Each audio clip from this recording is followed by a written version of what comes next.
How is everybody? So as I told you all that I'm going to start a new series. So this is the new series. It is a learning series, and here I'm going to discuss about various subjects, be it science, history, geography, civics, and many other things, and we're going to enjoy very much. So today is the very first video of my learning series, and it is about a chapter in history which is Renaissance. So hope you guys enjoy the video and watch it till the end. So without further waste of any time, let's start.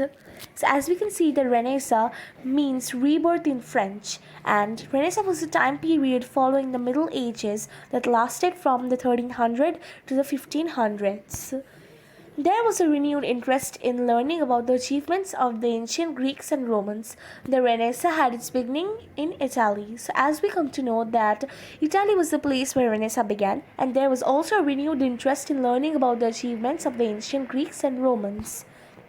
Italian cities such as Florence and Venice became rich through trade and industry.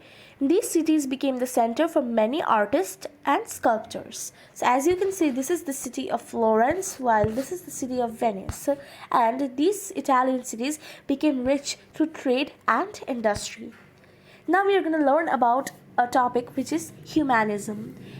Humanism emphasized the abilities and accomplishments of human beings. Humanists believed people were capable of great things and placed a great value on education. As a result, artists, architects, leaders, writers, scientists, and other talented individuals were greatly admired. So, as we come to know, that there were people called humanists who believed people were capable of great things, and thus they placed a great value on education.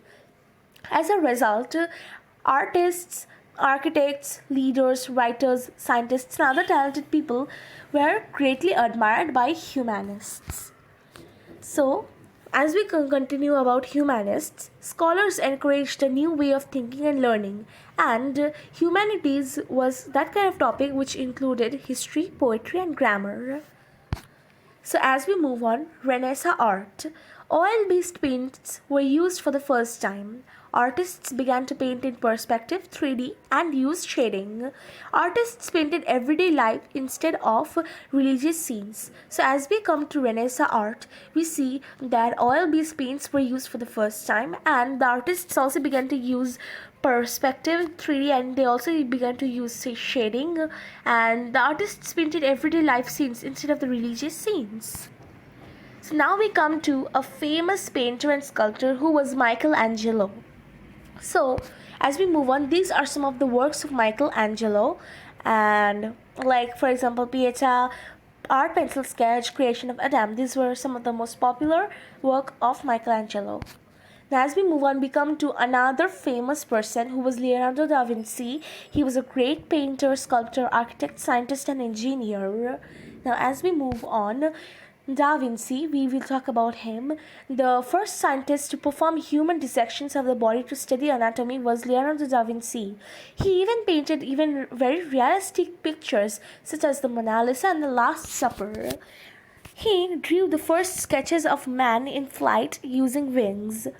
He even sketched plants and animals. So as we talk about Leonardo da Vinci, we come to see that Leonardo da Vinci was the first scientist to perform human dissections of the body to study anatomy. He painted realistic pictures like Mona Lisa and Last Supper. He drew the first sketches of man in flight using wings. He even sketched plants and animals.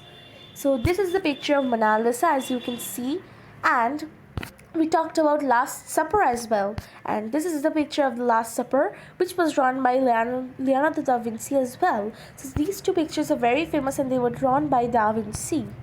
Now, here are some anatomical drawings by Leonardo da Vinci. Now, if I zoom in to see it properly, these are some of the most famous pictures. This is a skeleton, as you can understand. So these are the pictures of two of the anatomical drawings by Leonardo da Vinci.